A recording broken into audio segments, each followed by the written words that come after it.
This is a shank button. A shank button already has a shank on it. So it has a hole here and it protrudes from the button to create a space between your garment and fabric and your button.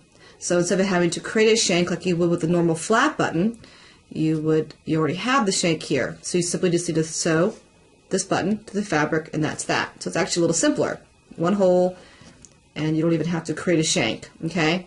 So you'll need your button, your fabric or garment, your hand sewing needle, double threaded. So your thread goes around and you'll pull it through so it's double layered there and knot it at the end. And this will make your thread stronger as you sew the button and also a lot faster.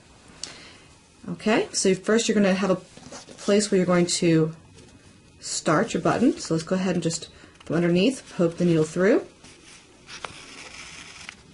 until the knot hits underneath the fabric. And you'll simply thread your needle through the hole, just like that, and back through to the other side. So what we're going to do though is we're going to just simply do a stitch almost, just like that, and back up, pull it tight.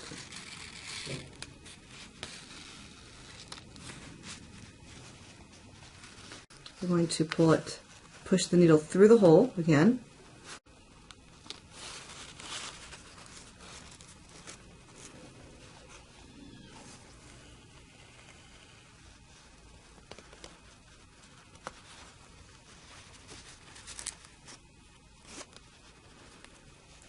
Okay, then you'll thread it back through the fabric and make that small little stitch to come right back up.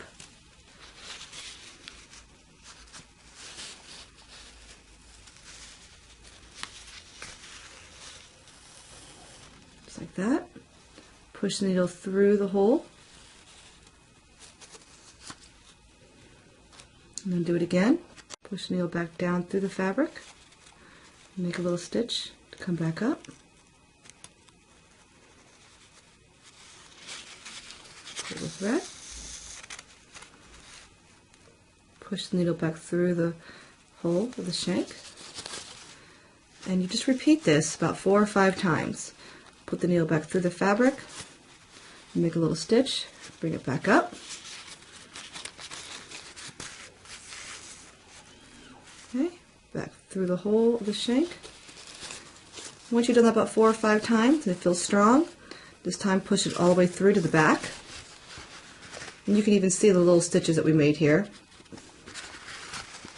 And now we're just going to secure it so we can cut the thread off. And I'll just simply make a few small stitches through the fabric.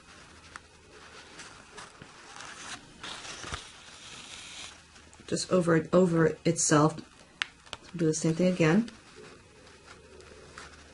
This actually just kind of almost automatically creates a knot for itself.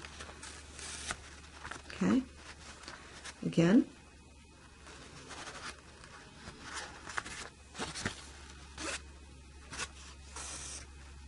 And we'll do it one more time. It doesn't hurt to make it extra strong. Alright, and that's it. Just go ahead and trim off the extra threads here.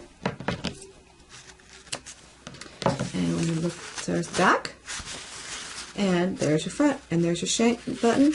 It's on there pretty strong, and you can kind of see I used some extra, contrasting thread here, so you can see how that looks too. And there's your shank button.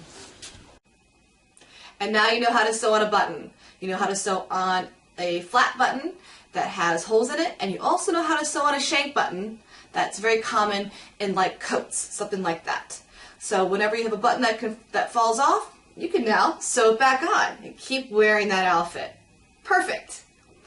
I'm Jenny T. Thanks so much for watching. If you have any questions until the next weekly sewing tip, please visit my site, askjennytnow.com, and submit your sewing question.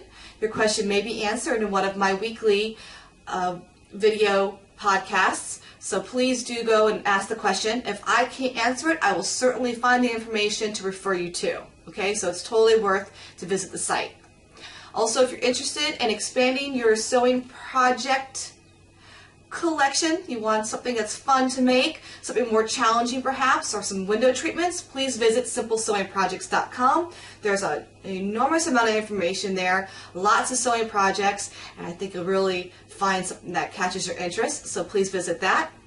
And if you really are enjoying these weekly tips, please subscribe to them. You can subscribe to them at howtosewwithjennyt.com. There you'll see all the video tips and extra sewing tips, so you can just go to the website and watch those. And there's also a button there that you can click easily and subscribe to these video podcasts through your iTunes, so you can get those and receive those on a weekly basis without having to even go outside of your iTunes store. Okay, so again, I'm Jenny T. Thanks so much for watching, and I'll see you at the next weekly sewing tip.